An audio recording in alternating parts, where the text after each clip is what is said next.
ইসলামী আন্দোলন বাংলাদেশের প্রধান আমির সৈয়দ মোহাম্মদ মুফতি রেজাউল করিম পীর সাহেব চরমনায়ের সভাপতিত্বে আজকে বেলা 11:30 থেকে বাংলাদেশের 5টি ইসলামী সংগঠনের বৈঠক অনুষ্ঠিত হয়েছে।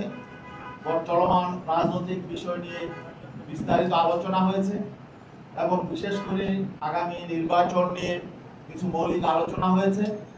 আজকে এই বৈঠকে উপস্থিত ছিলেন ইসলামী আন্দোলন বাংলাদেশের মোতায়েন আমির হযরত পীর সাহেব হুজুর চরমনাই এবং ইসলামী আন্দোলন বাংলাদেশের মহাসচিব অধ্যক্ষ মাওলানা ইউনূস আহমদ সহ শীর্ষ নেতৃবৃন্দ, বাংলাদেশ খেলাফত মজলিসের আমির আল্লামা মামুনুল হক এবং মহাসচিব মাওলানা জালালউদ্দিন সহ বাংলাদেশ খেলাফত মজলিসের অন্যান্য শীর্ষ নেতৃবৃন্দ, জমিয়ত উলামা ইসলামের সহ সভাপতি মাওলানা আব্দুর রব ইউসুফি এবং সম্মানিত মহাসচিব মাওলানা মঞ্জুরুল ইসলাম আফিন্দি সহ জমিয়ত উলামা ইসলামের অন্যান্য শীর্ষস্থানীয় নেতৃবৃন্দ, খেলাফত মজলিসের মোহতারাম secretary general doctor Ahmad Abdul Kader এবং খেলাফত মজলিসের নায়েব আমির মাওলানা আহমদ আলী কাসিমি সহ খেলাফত মজলিসের অন্যান্য নেতৃবৃন্দ, শীর্ষস্থানীয় নেতৃবৃন্দ, নেজাম ইসলাম বাংলাদেশের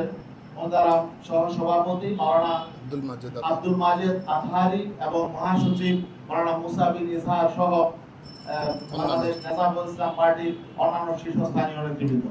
এরপর যে আজকের এই মিটিং এ মৌলিকভাবে যে আলোচনাগুলো হয়েছে এই বিষয়ে আজকের এই সভার সভাপতি ইসলামী আন্দোলন বাংলাদেশের মোতায়েন আমির হযরত পীর সাহেব হুজুর চরমনাই সংক্ষিপ্ত ব্রিফ করবেন। আলহামদুলিল্লাহ, আল্লাহ পাক রব্বুল আলামিনের দরবারে লাখ কোটি শুকরিয়া আদায় করছি যে আমরা বহুদিন পর্যন্ত যে কার্যক্রমটা আলহামদুলিল্লাহ মানসিকভাবে ধারণ করে এবং বাস্তবে এটা বাস্তবায়নের জন্য যে চিন্তা রেখে আমরা কার্যক্রম পরিচালনা করছিলাম তারই একটা আলহামদুলিল্লাহ আজকে বাস্তবতা হলো যে আমরা সমমনা ইসলামী 5টি দল আমরা একত্রিত হয়ে কতগুলো মৌলিক বিষয় আমরা ঐক্যমতে পৌঁছতে পেরেছি। শুকরিয়া তাআলা আলহামদুলিল্লাহ।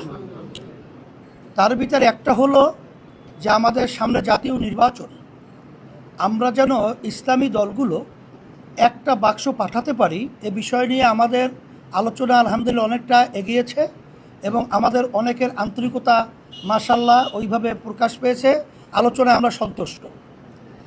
আর দ্বিতীয় হলো যে আমাদের জাতীয় যে নির্বাচন কবে নাগাদ হবে এটার ব্যাপারে আমরা একমত বা ঐক্যে পৌঁছতে পেরেছি যে আমরা প্রয়োজনীয় গুরুত্বপূর্ণ যে সংস্কারগুলো রয়েছে সেই সংস্কারগুলো শেষ হওয়ার পরেই যৌক্তিক সময়ের মধ্যে জাতীয় নির্বাচন আমাদের সবাই ঐক্যমতে এরা আমরা একমত হয়েছি। আর একটা বিষয় আমরা ঐক্যমতে পৌঁছেছি, আধিপত্যবাদ, সাম্রাজ্যবাদীবাদ এবং বিশেষ করে বিদেশি যে আমাদের দেশ নিয়ে বিভিন্ন ধরনের তালবাহানা এটা যেন না করতে পারে এ ব্যাপারে আমরা সবাই ঐক্যমত হয়ে আমরা এর প্রতিবাদ করব এবং আমাদের দেশ ইসলাম মানবতা রক্ষার জন্য আমরা ঐক্যমতে পৌঁছেছি। আর একটা বাংলাদেশ কল্যাণ রাষ্ট্র প্রতিষ্ঠার ব্যাপারে এখানে ইসলাম এটাই তো কল্যাণ, ইসলামী নীতি আদর্শের মাধ্যমে যে কল্যাণ বয়ে আসছে দুনিয়াতেও আখেরাতেও, সেই হিসেবে আমরা ইসলামী কল্যাণ রাষ্ট্র প্রতিষ্ঠার জন্যে আমরা সবাই ঐক্যমতে পৌঁছতে পেরেছি আলহামদুলিল্লাহ। আর একটা বিষয় হলো নারী যে বর্তমানে যে পরিষ্কার সংস্কার যে রয়েছে এই সংস্কার কমিশন আমরা সবাই একমত হয়েছি যেটা সম্পূর্ণ বাতিল করতে হবে এবং এটা যদি না করে তা আমরা ঐক্যমতে আমাদের সামনে পরামর্শ ভিত্তিক আমরা এই বাংলাদেশের ভিতরে এর প্রতিবাদে আমরা কঠোর আন্দোলন এবং সিদ্ধান্ত নিতে বাধ্য হব। আর বিশেষ করে ফ্যাসিস্টদের খুনিদের এবং দেশ থেকে যারা টাকা পাচার করেছে এদের বিচার এবং টাকা ফেরত নিয়ে আসার ব্যাপারে আমরা আলহামদুলিল্লাহ ঐক্যে পৌঁছতে পেরেছি যে তড়িৎ এই খুনি এবং যারা নাকি জালেম এবং যারা নাকি টাকা পাচারকারী রয়েছে তাদের বিচার, এই গণহত্যাকারী এক কথাই তারা যে এই বিচার যেন বাংলাদেশের ভিতরে ত্বরান্বিত এবং খুব তড়িৎ এটা বাস্তবায়ন হয়, এ ব্যাপারে আমরা ঐক্যমতে পৌঁছতে পেরেছি। আর আলহামদুলিল্লাহ ধারাবাহিকতা, আজকে আমাদের এই আনুষ্ঠানিকতা আজকে শেষ নয়, আমাদের এই লক্ষ্যে পৌঁছার জন্যে আমরা সবাই ধারাবাহিকভাবে এই কার্যক্রম পরিচালনা চলতে থাকবে, বৈঠক চলতে থাকবে। আশা করি আলহামদুলিল্লাহ এই 53 বছর স্বাধীনতার পরে 54 বছর চলছে আমাদের যে লক্ষ্য বাংলাদেশকে নিয়ে, এটা আমরা আশা করি এখন যে পরিবেশ তৈরি হয়েছে এটা আমরা পৌঁছতে পারবো, এরকম একটা আশার আলো আলহামদুলিল্লাহ আমরা দেখতে পাচ্ছি। আপনাদের সকলকে ধন্যবাদ। এখন অন্য দায়িত্বশীল যারা রয়েছে তারা শুক্রিয়া, আপনাদের সকলকে ধন্যবাদ জানাই এবং আপনাদেরকে ধন্যবাদ জানাই যে আপনারাও যেন ইসলাম দেশ মানবতার পক্ষে আপনাদের লেখনী কথা এটা আপনারা কাজ করতে পারেন।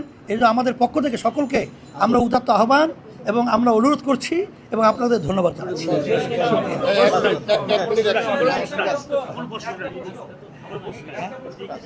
আমার নাম শিহাবুল, আমি কালেরকোটা থেকে এসেছি। আপনারা কতগুলো দল নিয়ে ভোট করেছেন, এক, এবং দ্বিতীয়ত আপনি বলেছেন যে যৌক্তিক সময় সংস্কার করে নির্বাচন, যৌক্তিক সময়টা আপনাদের কাছে কতদিনের? পরবর্তী এটা সংস্কারের ব্যাপারটা তো এখন নির্ধারিত আসলে সময় বলা যায় না, তবে এটা আমরা সময়ের ব্যবধানে সংস্কার, যেহেতু দ্রুত শব্দটা আমরা ব্যবহার করেছি, যৌক্তিক সময় ব্যবহার করেছি, কালক্ষেপণ না করে এটা আমরা বর্তমান আন্তর্বর্তীকালীন সরকারকে এটা আমরা বারবার অনুরোধ করেছি, এখনও পরিষ্কার বলছি যে এখানে কিন্তু যৌক্তিক সময়ের মধ্যে প্রয়োজনীয় সংস্কার শেষেই জাতীয় নির্বাচন পরিবেশ তৈরি করা, সেটা খুব বেশি না হওয়া। সংস্কারের মৌলিক বিষয় শেষ করে মানে আমাদের মধ্যে হৃদ্যতাপূর্ণ পরিবেশে বৈঠক হয়েছে, এই বৈঠক অব্যাহত থাকবে। আমরা এক বৈঠকে তো সব শেষ করতে পারবো না, পর্যায়ক্রমে আমরা বৈঠক করবো ইনশাআল্লাহ। আমরা ফেসিবাদী দল হিসাবে আওয়ামী লীগের বিচার নিশ্চিত করতে হবে, এটা আমাদের বৈঠকের অন্যতম একটা বিষয় ছিল। এগুলো আমরা আপনাদের দৃষ্টি আকর্ষণ করছি। হ্যাঁ, আমাদের আরো অনেক রাজনৈতিক দলের সাথে আলোচনা চলছে, ধারাবাহিকভাবে বৈঠক হবে ইনশাআল্লাহ। শুকরিয়া, ধন্যবাদ। পরবর্তী বৈঠক